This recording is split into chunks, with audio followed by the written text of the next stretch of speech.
Kasus pembunuhan berencana terhadap Brigadir Yosua sudah disidangkan di pengadilan.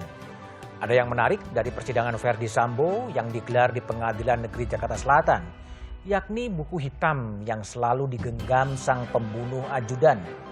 Tak hanya di pengadilan, Sambo juga memegang erat buku hitam saat menjalani sidang etik di kepolisian. Juga saat pelimpahan barang bukti dan tersangka di kejaksaan. Apa sebenarnya isi buku berwarna hitam ini? Benarkah hanya catatan harian sang mantan Kadif Propam?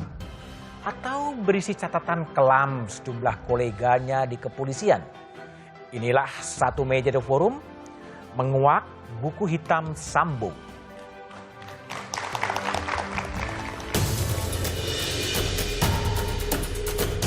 Terdakwa Verdi Sambo SHIK MH mengutarakan niat jahatnya dengan bertanya kepada saksi Richard Eliezer Budiang Lumiu, "Berani kamu tembak Yosua?"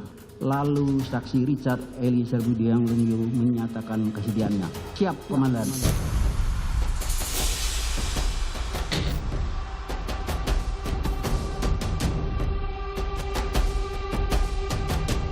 Saya sangat menyesali perbuatan saya, namun saya hanya ingin menyatakan bahwa saya hanyalah seorang anggota yang tidak memiliki kemampuan untuk menolak perintah dari seorang jenderal.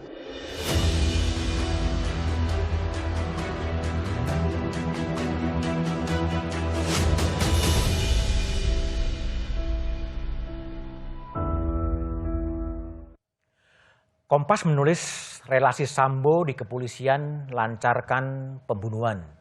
Sejumlah anggota Polri terseret skenario Sambo. Ada terjerat pembunuhan berencana, ada yang tersangkut perintangan penyidikan. Akankah Sambo mengambil alih tanggung jawab atau malah Sambo akan membuka semuanya di meja persidangan? Publik menantikan buku hitam Sambo. Apakah buku itu menyimpan data dan informasi sebagaimana buku lain dalam kasus pidana lain? Sudah hadir di studio ini sejumlah narasumber. Di ujung sebelah kanan ada Rasa Mala Aritonang, kuasa hukum Verdi Sambo. Malam, Bang Mala. Malam, Mas Budiman. Di sebelah kiri saya ada Ketua Harian Komisi Kepolisian Nasional, Pak Beni Mamoto. Malam, Pak Beni. Malam. Kemudian di ujung sebelah kiri ada Sugeng Teguh Santoso, Ketua Indonesia Police Watch. Malam, Mas Sugeng. Dan melalui sambungan Zoom ada anggota Komisi 3 DPR Taufik Basari. Selamat malam, Tobas. Selamat malam, Mas Budiman. Oke. Sebelum saya memulai dialog, kita coba terhubung dengan jurnalis Kompas TV Alvania Rizky langsung dari Pengadilan Negeri Jakarta Selatan. Alva, bisa dijelaskan update perkembangan sehari sidang obstruction of justice pada hari ini, bagaimana perkembangannya? Selamat malam Mas Budiman dan juga saudara. Sampai saat ini usai sudah sidang obstruction of justice atau perintangan penegakan hukum atau perintangan penyidikan atas kasus pembunuhan Brigadir Yosua terhadap 6 terdakwa. 6 terdakwa semuanya sudah disidangkan atau dengan agenda pembacaan dakwaan oleh jaksa penuntut umum. Tidak semuanya kemudian mengajukan nota keberatan atau eksepsi, hanya 3 saja. Mereka adalah Arif Rahman Arifin, kemudian Baikuni Wibowo, dan juga Cuk Putranto.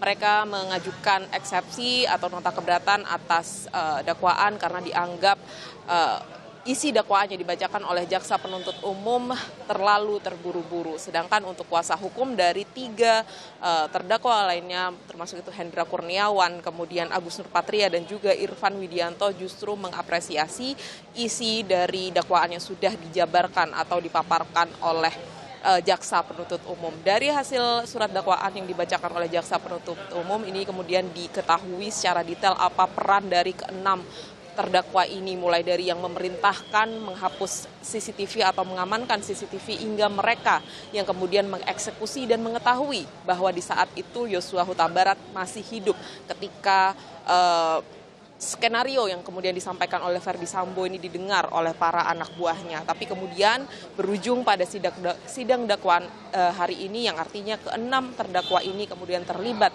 dalam perintangan penyidikan dengan menghilangkan barang bukti. Ke-6-nya kemudian didakwakan dengan pasal berlapis, yaitu 2 pasal. Yang pertama ada pasal 49 Jungto, pasal 33 ayat 1 Undang-Undang ITE. dengan subsidiar pasal 48 ayat 1.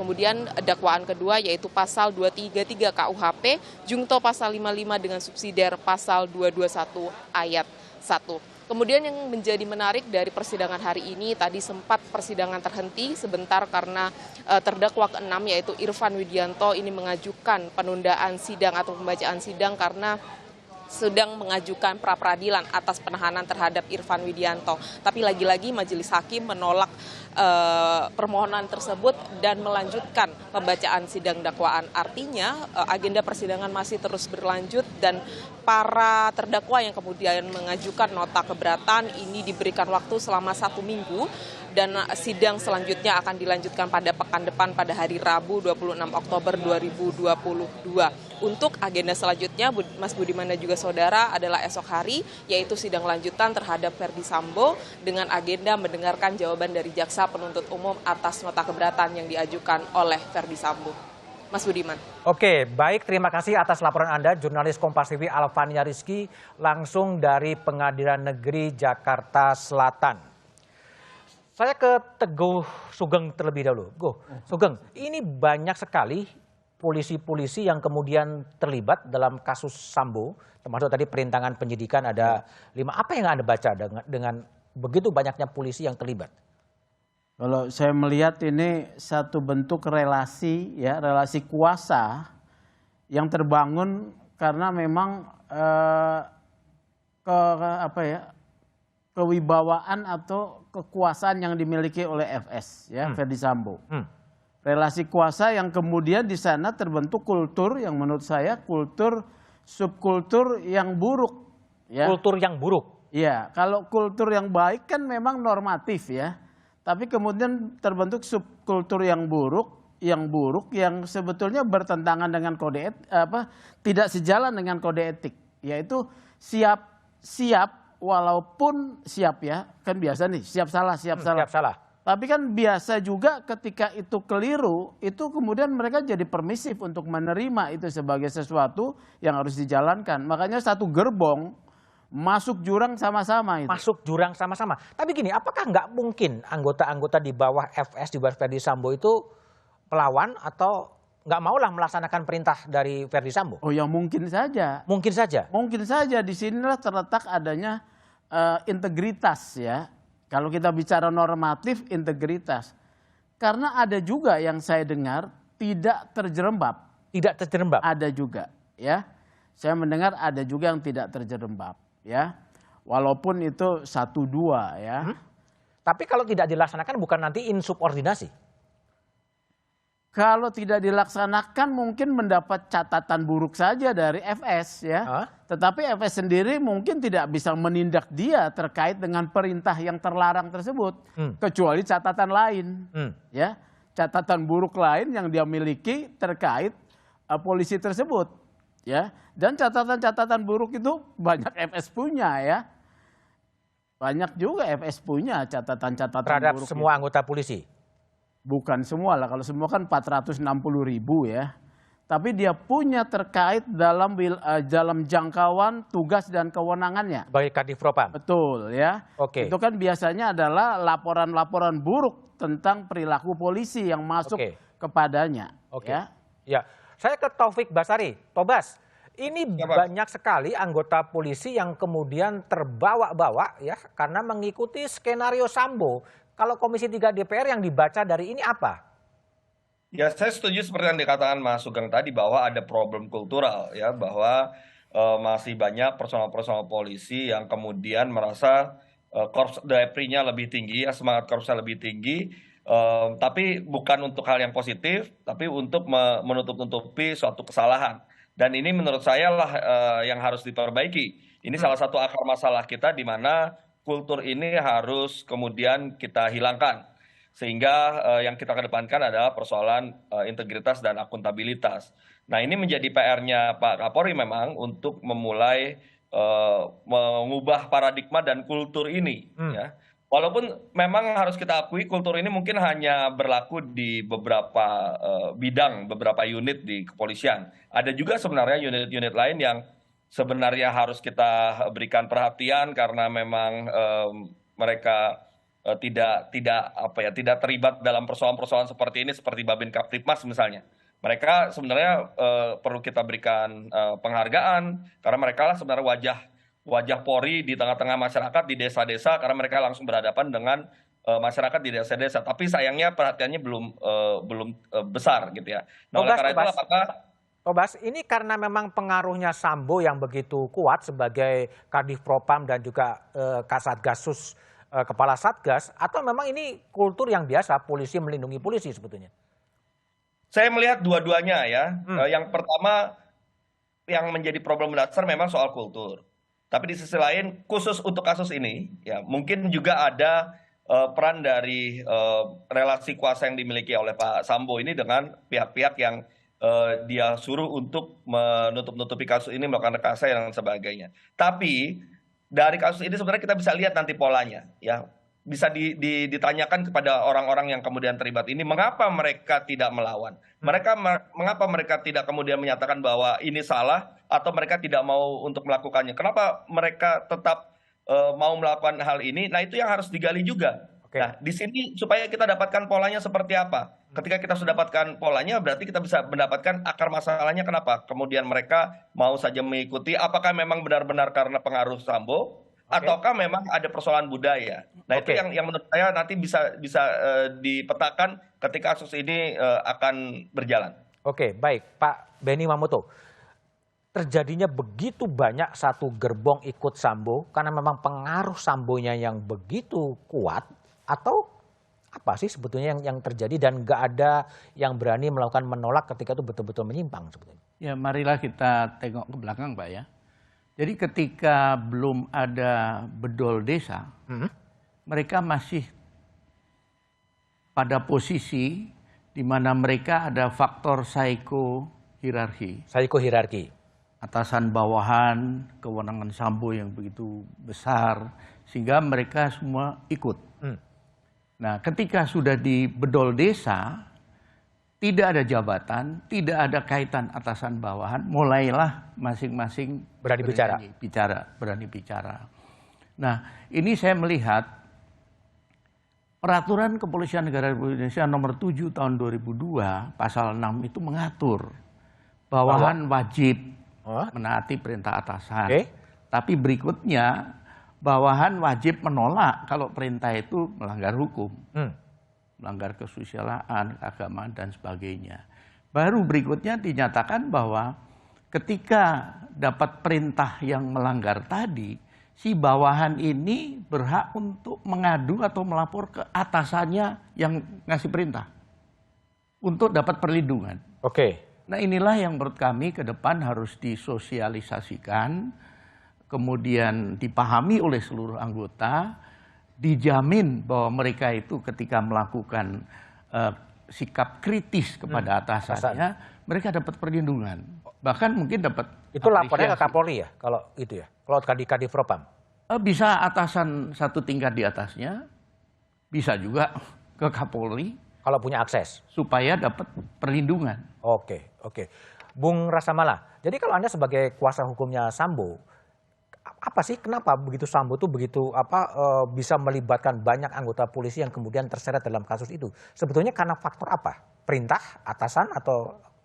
Ya sebenarnya sih sederhana aja Mas Budiman. Kalau melihat kasus ini kan pasti Pak Sambo sebagai Kadif Propam kan memang punya kewenangan yang cukup tinggi. Besar. Tetapi memang kita melihat persoalan di kepolisian ini kan tidak sesederhana hanya melihat persoalan pada orangnya. Ini ada sistem di dalam, ada orang, ada budaya yang bekerja di sana. Nah saya pikir ini momentum yang baik sebenarnya, apalagi setelah kasus Pak Sambo, ada kasus lain yang mengikuti, ini menjadi PR besar untuk memikirkan bukan hanya soal individunya di dalam, tetapi bagaimana memperbaiki sistem secara strategis, secara krusial untuk bisa melakukan perubahan yang lebih konkret dan lebih real. Nah, saya lihat pertama Mas Budiman yang mesti ada tentu komitmen. Komitmen itu mesti ada. Kapolri mungkin sekarang kita lihat arahnya mulai ke sana. Gitu. Nah pertanyaan keduanya blueprintnya ada nggak? Blueprintnya untuk perbaikan itu sudah ada. Untuk perbaikan ya? Betul, untuk perbaikan itu sudah ada atau tidak. Kalau sudah ada, lantas siapa yang mau mengerjakan itu? Siapa yang diletakkan tanggung jawab untuk mengerjakan itu? Saya kira ke depan itu diskusinya harus dibawa lebih besar ke arah sana. Ya. Tapi gini, kalau pertanyaan saya adalah Sambo sebagai Kadif Propam, juga sebagai Ketua Satgasus, tentunya mempunyai banyak informasi ya soal polisi, soal perilaku polisi kan sumbernya di Kadif Propam. Apakah itu kemudian mempengaruhi dalam konteks relasi kekuasaan terhadap anggota-anggotanya? Tapi jawabannya setelah jeda berikut ini.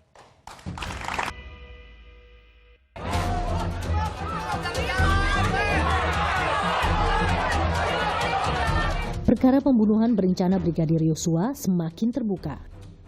Mengenakan batik berbalut rompi tahanan, Ferdi Sambo tiba di Pengadilan Negeri Jakarta Selatan.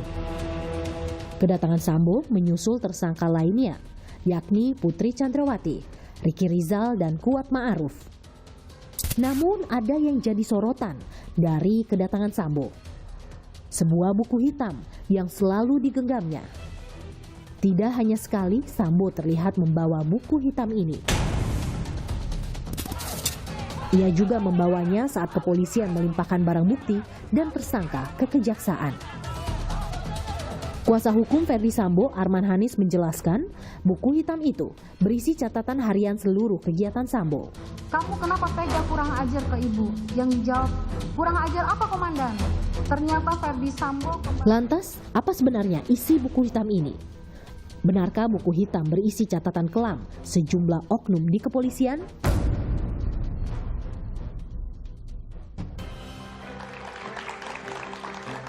Bung Rasamala, banyak orang menyoroti buku hitam yang isinya adalah catatan-catatan harian dari Ferdi Sambo.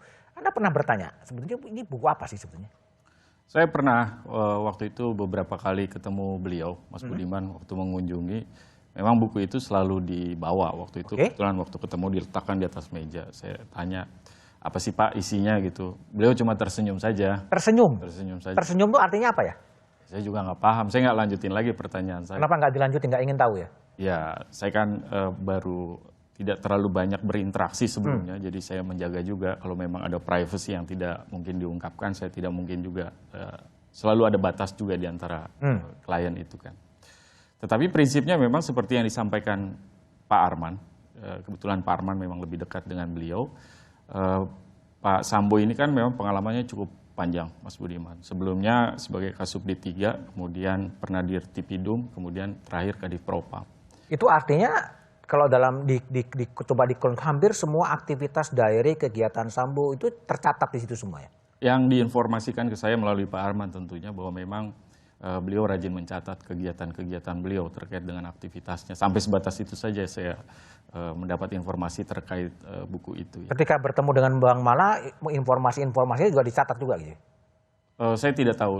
Waktu ketemu saya sih dia tidak mencatat, ngobrol saja. Begitu. Tapi dibawa kan bukunya? Dibawa, ditaruh. Dan selalu dibawa? Selalu. Ya beberapa kali ketemu dibawa dan waktu pemeriksaan di kepolisian ya juga waktu transfer ke kejaksaan juga dibawa juga buku itu. Memang saya lihat itu. Dan Anda kan pernah juga bekerja di KPK dulu ya, pernah mengurusin banyak bukti-bukti.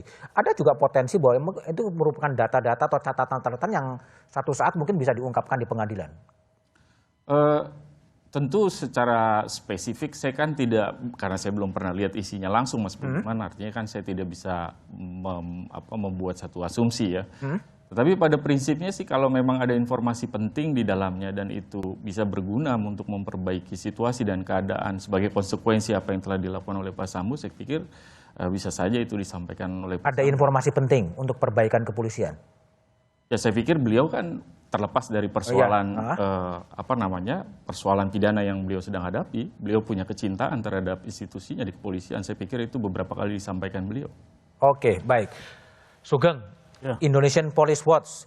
Jadi kalau Anda kan sering menelisik aktivitas-aktivitas polisi, informasi apa yang Anda dapat dengan buku hitam yang selalu dibawa oleh Ferdi Sambo sebetulnya? Ini saya cuma mau menerawang aja ya. Mas, menerawang? Ya, menerawang. Di buku itu saya menduga ada tulisan gratifikasi. Hah? Iya, ada. Ya. Gratifikasi apa? Penerimaan uang koordinasi ya. Ini nerawang atau Anda analisa? Nerawang ini. Tapi ini tulisan saya duga kuat tulisan beliau nih. Ya. Hah?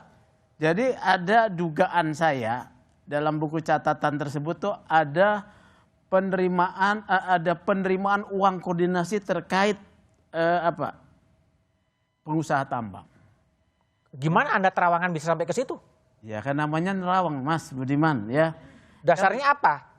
Ya, Kamu mengaburkan fakta yang kamu ketahui atau gimana? jadi penerawangan itu beliau juga ada menyebut gratifikasi terkait penerimaan uang koordinasi. Setidak-tidaknya ada 2 wilayah ya di Kaltim ya yang menyangkut seorang IB ya, Bribtu IB. Kemudian di Kaltara ya menyangkut Bribtu HSB. Ya, itu kalau diteliti lagi catatannya ada juga terkaitkan juga polisi jenderal bintang 2, bintang 1 ya. Selain itu apalagi kira-kira? Terawanganmu, Terawangan sama Karangan agak beda kan sebenarnya? Loh, ini kalau Terawangan itu kan satu keahlian, Mas. Oh, ya. keahlian? Keahlian kalau Terawangan. Saintifik itu? Iya, bukan saintifik enggak saya mau sebut lah ya. Tapi keahlian nih ya. Setidak-tidaknya 2 hal itu ya. Kalau Terawangan ini saya mau ditanya lagi, nanti bisa juga kita setengah kamar ya. Oh, setengah kamar? Iya. Berarti ada sesuatu yang lebih konkret Oh gitu? iya dong. Ya. Enggak, biasanya IPW kan dapat umpan lambung juga dari dalam. Ya saya nggak mau mengatakan gitu dong. Berarti saya membuka sumber ya. Harusnya Mas Rasa Mala sebagai advokatnya tuh yang membuka ya. Walaupun dia tidak boleh membuka dalam hubungan kerahasiaan, beliaunya harus tahu ya. Karena saya kan pembentuk kode etik ya. Harus tahu, klien harus jujur pada dia. Jadi setidaknya 2 itu ya. Jadi buku hitam tuh bukan sesuatu yang buku-buku biasa seperti buku apa ya? Ada sesuatu informasi-informasi ya? Iya, bukan buku biasa ya. Dipegang oleh mantan Kadif Propam ya. Dan ingat loh ya, memang di dalam kode etik kepolisian ada larangan seorang anggota polisi membuka rahasia jabatannya. Ini terlarang nih. Oke. Ya. Tetapi pertanyaannya, ketika beliau Pak FS ini sudah dipecat, ya, apakah beliau masih terikat dengan kewajiban menjaga rahasia? Saya advokat, ya saya pembentuk kode etik ya. Kalau saya advokat, saya sampai mati pun tidak boleh membuka rahasia klien saya, ya. Sampai mati nih. Dalam status sebagai advokat ya. Tapi kalau misalnya polisi saya tidak tahu, ya, ketika dia sudah dipecat, apakah kewajiban itu masih melekat? Atau ya untuk memelihara yang namanya damai, suasana tenang, walaupun penuh dengan api dalam sekam, ya harus tidak boleh dibuka buku hitam itu. Tidak boleh dibuka? Iya mungkin ya, ini kan Terawangan. Tapi kalau harapan Anda? Harapan dibuka saya aja gitu? Harapan saya pernah menyatakan ketika proses ini awal akan ada perlawanan ya, dari FS. Dan sudah tampil waktu itu perlawanan. 2 momen setidak-tidaknya ketika ada kawan-kawannya yang terkonsentrasi di rumahnya pada saat sebelum dia dijemput. Dan juga beredarnya perlawanan skema. Ya. Kemudian ada juga peredaran lain. Apakah itu akan kemudian buku hitam ini akan berkembang? Kita lihat. Alam saja yang akan menuntun sampai arah mana perjalanan ini ya. Tapi bisa juga terjadi catatan kolega-kolega sebagai Kadif Propam ya? Oh iya. Iya. Gimana Mas? Ya ada mungkin catatan dari kolega-kolega polisi sebagai FS sebagai Kadif Propam ya, mencatat perilaku-perilaku itu. Oh iya banyak sekali, kalau buku itu cuma kecil itu Mas. Ya. Kalau kemudian memang dia masih terikat ya tidak boleh dibuka. Tapi kalau tidak terikat dibuka. Karena saya melihat praktek perlindungan di dalam catatan ini. Praktek perlindungan terhadap dugaan pelanggaran menjadi permisif. Ya. Kalau mau misalnya hitam putih, babak belur itu. Babak belur ya? Iya. Oke, Pak Beni Mamoto. Pak Beni, ini tradisi perwira-perwira tinggi bawa buku hitam itu tradisi yang memang sudah biasa di kepolisian ya Pak Beni? Ya, jadi memang para perwira tinggi itu selalu membawa buku catatan, entah ketika dipanggil rapat dan sebagainya, memberi briefing dan sebagainya, itu menjadi satu kebiasaan. Kenapa FS ini pegang sendiri? Kan nggak ada ajudan. Oh. Ketika ada ajudan, ajudan pegang. Oh, yang pegang ajudan? Iya, sehingga ketika rapat ya nanti ajudan datang naruh buku itu di Jadi ini kalau bicara kebiasaan. Kalau bicara isi terowongan tadi, apakah ditaruh di situ atau di tempat lain? Tapi kalau Kompolnas menganggap ini biasa-biasa aja gitu sebenarnya. Kalau ini kebiasaan memang, seperti saya. Nggak ada sesuatu informasi rahasia, atau bukan rahasia lah, informasi yang biasa saja, tapi bisa menjadi rahasia gitu. Kalau rahasia justru tidak dibawa. Tidak dibawa. Tapi dipegang terus oleh beliau. Kalau rahasia, sembunyikan. Oh? Kalau itu kemudian dibuka, digeledah, ketahuan. Kalau Kompolnas menganggap itu sesuatu yang tidak ada kecurigaan sedikit pun ya? Saya melihat dari sisi kebiasaan dulu Pak ya. Kebiasaan memang semua perwira tinggi, perwira menengah, catatan itu menjadi penting. Karena apa? Di situ isinya arahan dari pimpinan, kemudian jadwal kegiatan dan sebagainya. Oleh sebab itu kebiasaan membawa buku itu hal yang biasa. Soal isi sisi lain Pak. Tapi itu memang biasa saja ya, bahwa perwira tinggi itu membawa catatan dan Sambo dipegang sendiri karena ajudannya udah nggak ada gitu ya. Betul. Oke, Taufik Basari, Bung Tobas, ini kan Komisi 3 DPR kan mitra dari kepolisian ya. Apa sih yang Anda baca dengan berbagai rentetan kejadian di polisi setelah kasus Duren 3 ya, Verdi Sambo sedang berjalan prosesnya, kemudian muncul tragedi Kanjuruhan, yang terakhir juga muncul kasus Teddy Minahasa. Sebetulnya apa yang sedang terjadi di kepolisian? Tapi jawaban Tobas setelah jeda berikut ini.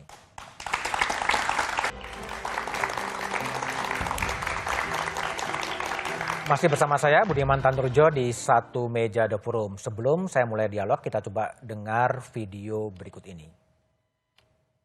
Mau tidak mau kita harus melakukan reform dengan cara keras. Ini saya sudah sering sampaikan kan, bahwa ikan busuk mulai dari kepala. Ya, kalau tidak bisa kita perbaiki ya kita potong kepalanya kan. Yang melanggar langsung kita potong, sudah begitu aja. Ya pilihannya tinggal mau ikut gerbong atau tidak. Kalau nggak mau ikut gerbong ya keluar kan. Irjen TM dinyatakan sebagai terduga pelanggar dan sudah dilakukan penempatan khusus.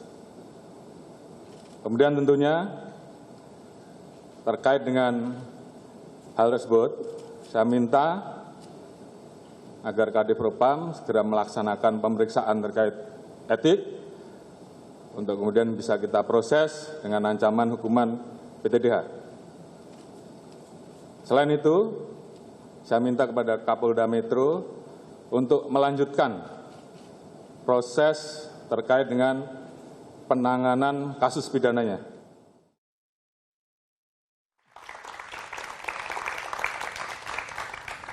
Oke, Taufik Basari, Bung Tobas, jadi Sambo belum selesai, muncul tragedi Kanjuruhan, muncul kasus Teddy Minahasa. Apa yang Anda baca dan yang sedang terjadi di tubuh kepolisian kita?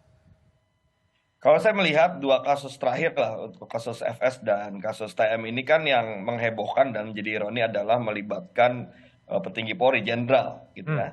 Nah tapi kalau saya melihatnya begini, yang patut kita telusuri terkait dengan dua kasus terakhir ini, apakah ini yang menghebohkan karena jenderalnya, ataukah sebenarnya pola-pola kejadian seperti ini, yaitu rekayasa kasus, kriminalisasi, penggelapan barang bukti, dan hal-hal lain laginya yang sebenarnya ada di dalam kasus-kasus yang melibatkan jenderal ini, sebenarnya adalah peristiwa-peristiwa yang sering terjadi misalnya di tingkat bawah.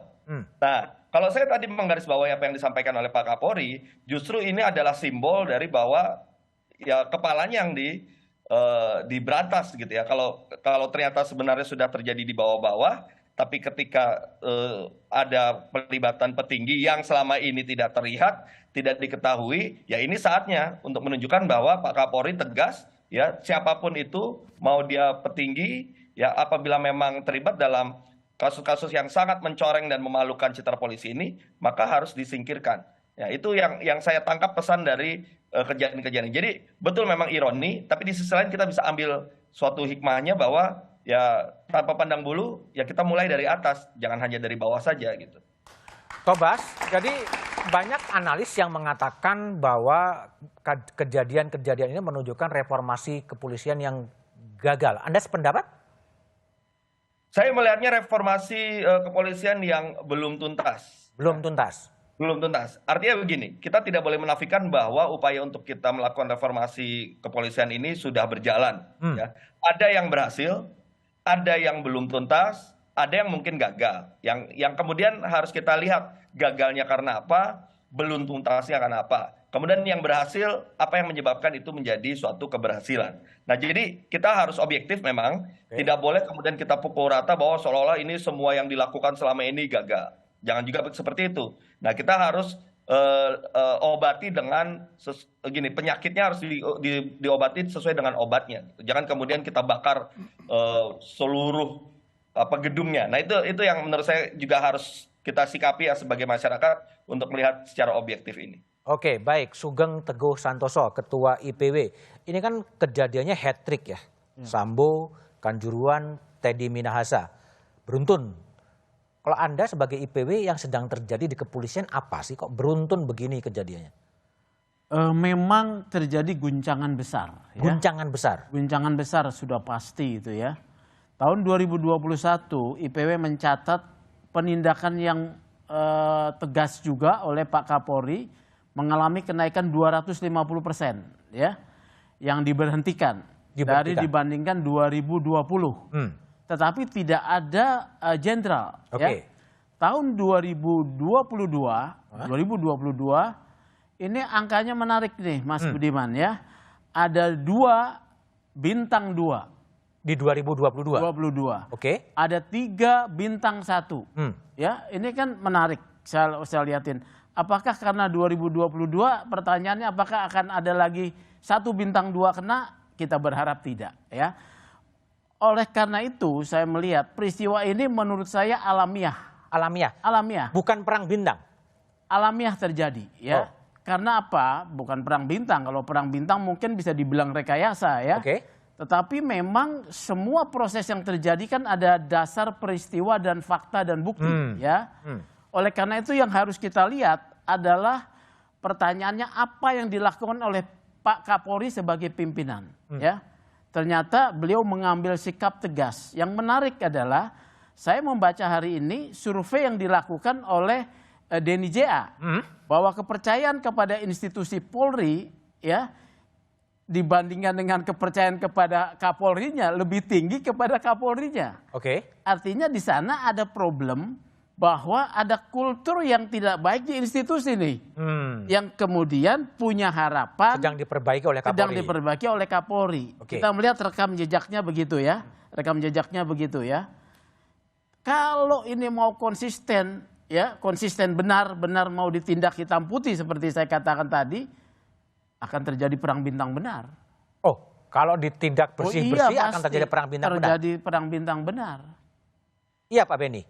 Kalau bersih-bersih program yang diperintahkan oleh Presiden Jokowi kepada Pak Kapolri untuk betul-betul ini menjadi momentum untuk melakukan apa istilahnya bersih-bersih atau pemurnian terhadap lembaga kepolisian, itu sudah jalan dan bakal terjadi perang bintang atau gimana? Kalau saya melihatnya begini, seperti contoh kasus Irjen TM. Pak Kapolri sudah wanti-wanti, sudah memberi peringatan keras. Ketika masih ada yang bandel, itu hanya tunggu waktu. Ya contohnya ini, kasus TM, tanggal 21 Mei baru rilis prestasi, berhasil mengungkap sindikat plus menyita barang bukti 41,4 kg. Itu prestasi. Setelah itu melakukan tindak pidana dengan menggelapkan barang bukti, dia pikir udah nggak ada yang tahu, nggak akan terungkap. Tau-taunya Polda Metro mengungkap. Nah, baru kemudian barang buktinya ditelusuri, asalnya terbongkarlah penggelapan barang bukti itu. Yang disisihkan diganti dengan tawas. Artinya yang bersangkutan masih merasa aman, nggak akan kena, nggak akan terungkap. Kita bicara momentum Pak Beni, ya ini kan pengungkapan kasusnya TM, ya. Ini berbarengan dengan kemudian promosi atau pemindahan jabatan TM dari Kapolda Sumatera Barat ke Kapolda Jatim. Dan kemudian muncul ketika Presiden kemudian mengundang hampir 500 anggota perwira tinggi kepolisian ke istana. Ini koinsiden juga atau seperti apa?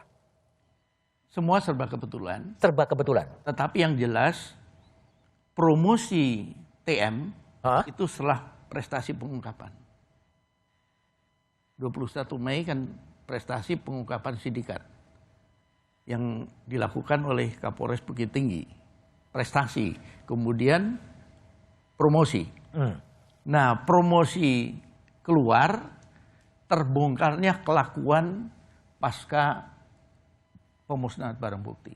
Promosinya keluar, apakah memang asisten SDM-nya juga tidak mendeteksi bahwa ini ada kasus sehingga kemudian TM menjadi Kapolda Jatim? Belum terungkap kasusnya. Sama sekali senyap, nggak kedengaran? Tidak kedengaran, justru terungkap setelah Polda Metro mengungkap sindikat yang di Jakarta. Ditelusuri barang bukti berasal dari mana, nyambunglah ke TM. Oke, tapi kalau melihat case yang sedang berkembang, kalau menurut kalkulasi dan intuisi dari Pak Benny Mamoto yang juga sudah banyak makan asam garam di kepolisian, mungkin nggak Sambo ini menjadi kunci untuk melakukan reformasi atau bersih-bersih di tubuh kepolisian? Apa yang terjadi dengan FS? Kemudian tergambar bagaimana bangunan kekuatannya yang selama ini dia bangun. Kalau itu masih bertahan, reformasi kultural tidak akan jalan. Tidak akan jalan? Karena terhambat dengan dia yang harusnya mengawasi, dia yang harusnya menindak internal yang melanggar, sementara dia yang justru mengorganisir. Nah, ada hikmah di balik ini, yaitu dengan terbongkarnya kasus FS ini, kemudian bersih-bersih, nah diharapkan reformasi kultural ini nanti bisa jalan. Oke, baik. Bung Rasamala, kalau memang ada semacam tawaran atau offering agar FS kemudian membuka saja semua penyimpangan-penyimpangan yang ada di lingkungan kepolisian untuk perbaikan kepolisian, apakah itu akan juga dikerjakan oleh FS? Saya pikir begini Mas Budiman, pertama Pak Sambo itu dari awal sudah menyampaikan bahwa betapa menyesalnya beliau terhadap situasi keadaan hari ini, bahwa reputasi kepolisian menurun, kemudian bagaimana konsekuensi yang begitu luas. Beliau menyampaikan bahwa tidak pernah membayangkan bahwa sedemikian beratnya konsekuensi itu. Nah, dalam kerangka itu, terhadap semua yang ia miliki, kemampuan, pengetahuan, pengalaman dia selama dia di Kasubdit Tipidum, kemudian Kadif Propam terakhir, beliau juga terlibat dalam beberapa kasatgas untuk untuk membongkar kejahatan dan sebagainya. Apabila memang itu dibutuhkan untuk memperbaiki situasi itu, mungkin untuk dilakukan, beliau tentu bersedia untuk melakukan itu. Hanya saja kan yang perlu difikirkan adalah bagaimana caranya untuk bisa menyampaikan itu. Artinya dalam konteks apakah beliau siap berkolaborasi, saya pikir beliau siap untuk berkolaborasi kalau memang itu yang diharapkan dari beliau untuk memperbaiki, kalau masih mungkin untuk memperbaiki situasi itu. Sekali lagi, apa yang disampaikan beliau dalam rangka terlepas dari soal pidana yang sekarang dihadapinya adalah kecintaannya pada institusi kepolisian yang dimana beliau sudah mengabdi di sana selama berpuluh-puluh tahun, ya, Mas Budiman. Saya kira itu ke depan. Tetapi sedikit Mas Budiman, saya pikir yang kita bicarakan ini sekali lagi lebih luas. Kita tidak hanya bicara soal individual, hanya jenderal, bintang, dan sebagainya. Jelas dalam beberapa peristiwa ini menggambarkan ada problem terhadap sistem. Dan itu saya kira ke depan yang mesti dipikirkan dan diperbaiki. Dan dalam kerangka itulah kolaborasi dengan Pak Sambo misalnya, kalau itu bisa dibuat, itu arahnya ke sana. Akan lebih baik ya. Betul. Tapi gimana, sebelum dialog ini saya tutup, saya coba dengar terlebih dahulu ya. Bagaimana sebetulnya, segmen ini saya tutup adalah bagaimana sebenarnya harapan publik ya terhadap persidangan dalam kasus Sambo itu sendiri. Kasus-kasus ini Polri bisa belajar buat membersihkan dirinya. Ya semoga semakin bisa melayani masyarakat dengan baik sih, itu aja. Harapannya semoga Polri ke depannya lebih baik lagi. Kan kemarin-kemarin tuh polisi sempat disorot banget gitu ya kinerjanya. Semoga ke depannya ya lebih mengayomi masyarakat, lebih baik lagi deh ke depannya. Harapannya sebagai masyarakat mudah-mudahan kejadian ini merupakan satu awal kebangkitan di mana bisa nunjukin bahwa Polri itu penegak hukum. Bukan hanya slogan saja, tapi benar-benar realitanya seperti apa. Dan kasus ini merupakan kasus yang dimana mungkin kalau menurut orang lain juga sebagai gunung es, dan sekarang baru munculnya itu benar-benar sekaligus yang gede. Harapan untuk Polri di Indonesia ini yaitu lebih untuk bisa membangun citra baik lagi lah. Karena di mana Polri itu tugasnya kan yang utama mengayomi masyarakat ya. Dan nanti ke depannya untuk Polri bisa terus konsisten dalam mengusut berbagai permasalahan gitu. Jangan karena hanya lagi tersorot banyak media aja gitu, Polri bisa kerja secara maksimal.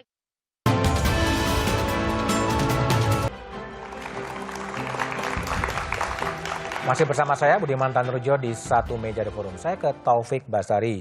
Bung Tobas, apa yang harus dilakukan oleh kepolisian agar kasus Sambo, Kanjuruhan, dan Teddy Minahasa ini tidak terulang lagi?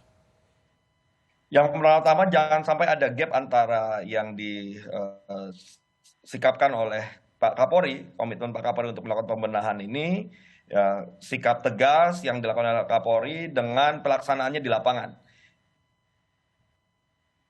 Oke.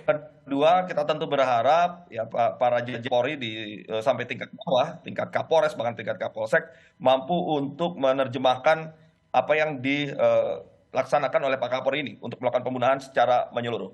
Dan yang ketiga, terkait dengan kasus Sambo dan tema kita pada hari ini, apapun isi dari buku hitam Sambo, ya mau dia isinya menggemparkan atau mungkin tidak menggemparkan, jangan sampai kemudian pihak-pihak yang saat ini sedang memproses ini semua, termasuk memproses rekayasa kasusnya, menjadi ragu-ragu, menjadi takut, karena khawatir apa yang ada di dalam. Oleh karena itu, mau apapun isinya, ya kita berharap, kita dukung terus Pak Kapolri untuk membereskan ini. Dan Pak Kapolri saat ini butuh dukungan yang kuat, ya.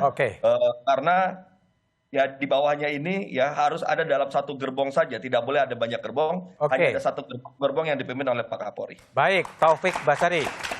Sugeng, jadi apa saran Anda agar... Tiga model ya, ada tiga model nih ya. Model pertama adalah kalau dengan makna murni dan konsekuen. Penegakan hukum yang murni dan konsekuen. Jadi kalau ini adalah 5 bintang muncul, artinya kalau dilihat sebagai permukaan saja, di bawahnya kan ada. Apakah mau juga dibongkar? Itu model pertama ya. Akan tetapi memang terjadi perang di sini. Ini tidak juga menjadi sesuatu yang sehat. Atau model yang kedua adalah pengakuan dosa. Yang sudah terjadi diakui semua. Dan membuat komitmen integritas bahwa ke depan tidak ada lagi. Begitu ada, potong. Tiga pendek. Ya. Yang ketiga adalah ya kemudian yang tindakan tegas ini diteruskan ke depan. Baik. Ya. Kalau Pak Bedi dari Kompolnas, apa yang akan dikerjakan oleh Kompolnas agar ini proses bersih-bersih menjadi lebih baik? Ya, kami dari Kompolnas memberi apresiasi kepada Bapak Kapolri serta memberikan dukungan penuh karena Bapak Kapolri kemarin sudah langsung vikon dengan seluruh jajaran yang memberi arahan secara detail penjabaran konkret langkah di lapangan atas arahan Bapak Presiden. Ini langsung direspon cepat. Nah, kemudian perlu peningkatan pengawasan internal, khususnya pengawasan melekat dari atasan langsung. Kami akan bekerja sama dengan pengawas internal untuk secara maksimal melakukan pengawasan agar masalah-masalah yang potensial menimbulkan keresahan masyarakat ataupun aduan-aduan yang macet ini akan bisa diselesaikan sehingga masyarakat merasa dilayani dengan baik. Baik. Bung Krasamala Aritonang. Jadi apa yang akan dikerjakan Anda kerjakan sebagai pengacara dengan memanfaatkan momen persidangan untuk mencegah agar kasus ini tidak terjadi, ada lesson learned yang dipelajari dalam kasus Sambo sebetulnya? Saya kira pertama begini Mas Budiman, ini jelas kita sepakat semua ini adalah momentum yang sangat penting untuk perbaikan dan reformasi bukan cuma kepolisian sebenarnya. Kita sedang bicara integrated criminal justice system dalam skop yang lebih luas Mas Budiman. Itu yang pertama. Yang kedua, seperti disampaikan Pak Sambo dari awal, beliau bersikap kooperatif termasuk kalau ada kebutuhan bahwa beliau harus menyampaikan informasi, catatan apapun yang dianggap penting untuk melakukan perbaikan tersebut. Selagi beliau bisa memberikannya dan ada akses untuk itu, tentu beliau bersedia untuk melakukannya. Itu yang kedua.